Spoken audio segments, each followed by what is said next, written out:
دلیل ہوئی کہ نہیں ہوئی ہے نا، ایک غلطی اس حدیث سے دوسری حدیث نمبر 2408 کے اندر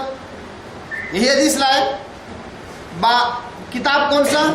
قرضوں کے تعلق سے، قرضوں کے دینے کے تعلق سے، اس کے اندر جو باب باندھنے مطلب کیا ہے، دلیل پکڑنا ہے نا۔ کیا دلیل پکڑا، ما ینہا عن اضاعت المال، اس باب اس تعلق سے کہ جو منع کیا گیا مال کے ضائع کرنا، مال کا ضائع کرنا منع کیا گیا ہے، اس تعلق سے یہ باب، اس تعلق سے یہ حدیث، یہ باب باندھ کر یہ حدیث لے کر آئے۔ مطلب اس حدیث سے ایک اور دلیل کیا پکڑی گئی، منع کیا گیا ہے، یعنی ہاں مطلب منع کیا گیا ہے مال کا ضائع کرنا، جبکہ یہاں مکروہ کہا گیا ہے۔ اس حدیث پر ہم درس دے رہے ہیں، یہاں پر مکروہات میں اس کا ذکر ہے، یعنی اللہ نے ناپسند کیا ہے۔ اس سے امام بخاری رحمہ اللہ کیا دلیل لے رہے ہیں، اللہ نے منع کیا ہے، رسول نے منع کیا ہے مال کے ضائع کرنے کو، رسول نے منع کیا ہے مال کے ضائع کرنے، یہ دلیل پکڑنا ہوا ہے نا۔ دو دلائل ہو گئے، دو استدلال ہو گئے۔ تیسرا اسی حدیث کو لائے کتاب الرقاق کے اندر، دل کو نرم کرنے والی بات ہے، وہاں پر باب باندھا، باب ما یکرہ من قیل و قال، یعنی اس تعلق سے کہ ناپسند کیا گیا بک بک کرنا، بحث کرتے رہنا، بیکار کی باتیں کرتے رہنا، لغو باتیں کرتے رہنا، یہ ناپسند کیا گیا۔ یہ بھی حدیث وہی ہے، استدلال دیکھیے الگ الگ۔ اس حدیث میں کتاب الادب کے اندر ماں باپ کی نافرمانی کے تعلق سے دلیل لی، اسی حدیث سے ایک اور جگہ پر کیا لی، ناپسند کیا گیا بحث کرنا، یہ دلیل ہے نا۔ اگر کوئی شخص بحث کر رہا ہے، آپ اس کو یہ کہہ سکتے ہیں کہ بھائی بلا وجہ بحث مت کر، اس کا کوئی نتیجہ نہیں ہے، اللہ اس کو ناپسند کرتا ہے۔ اس نے کہا یہ کیسے کہہ دیا تم نے، اپنی مرضی سے کہہ رہے ہو۔ اس نے کہا نہیں، یہ دلیل ہے، جو میں نے کہا اس بات کی دلیل یہ صحیح بخاری کی حدیث ہے، کہ امام بخاری رحمہ اللہ اس حدیث کو لا کر یہ دلیل باندھتے ہیں، یہ باب باندھتے ہیں اور یہ دلیل لیتے ہیں اس سے کہ بیکار بحث کرنا یہ پسندیدہ نہیں ہے نا۔ کتنے،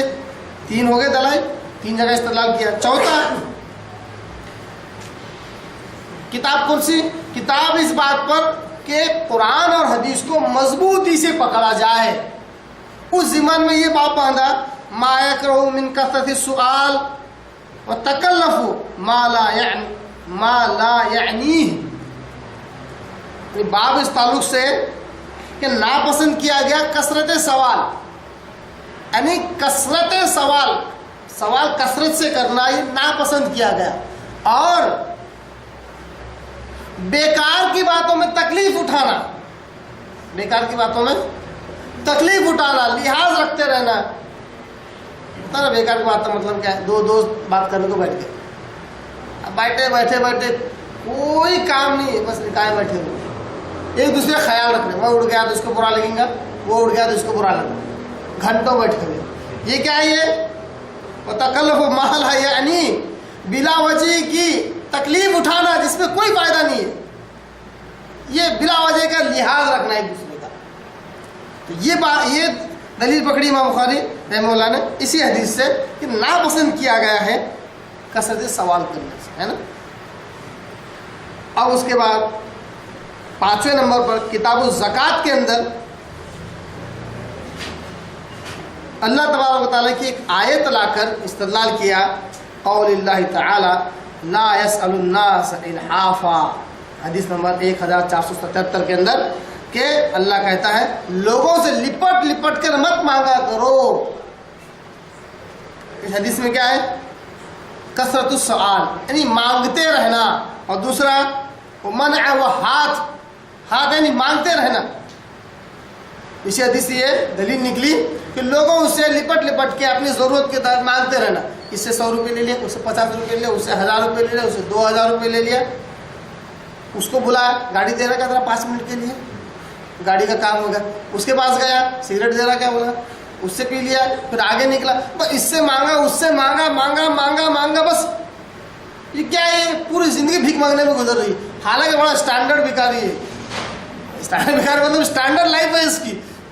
پھر بھی پوری زندگی کیا ہے، مانگنے میں گزر جا رہی. تو اللہ نے کہا لا یسأل الناس الحافا، لوگوں سے لپٹ لپٹ کر مت مانگا کرو، اللہ نے کہا. تو یہ دلیل پکڑی امام بخاری مولا نے اس سے کہ مانگنا نہیں چاہیے، ہے نا. تو یہ 5 جگہ پر امام بخاری مولا ایک ہی حدیث سے 5 الگ الگ طریقے سے دلیل پکڑی ہے. اب آئیے ہم استدلال کرتے ہیں اس حدیث سے، اور کیا کیا یہی حدیث سے یہی دلائل نکلنے والے ہیں، پھر بھی آپ کیا کہ ریپیٹ کر رہا ہوں. سب سے پہلی چیز کیا معلوم ہوئی اس حدیث سے کہ اسلام میں حرام چیزیں وہ ہیں جن کو اللہ تعالی حرام قرار دیتا ہے نا. لوگ بولتے ہیں نا اسلام میں بہت ساری چیزیں حرام ہیں، کیسے معلوم کرنا حرام ہے؟ باقاعدہ قرآن میں اور احادیث میں الفاظ آتے ہیں ان اللہ حرم علیکم، بے شک اللہ نے حرام کیا ہے. جب ایسے الفاظ آ گئے تو سمجھ جانے کہ جس چیز کا ذکر ہو رہا ہے وہ حرام ہے. اس حدیث میں کیا ہے، ان اللہ حرم علیکم، اللہ نے حرام کیا ہے تم پر، مطلب جن کا ذکر ہو رہا ہے وہ حرام ہے.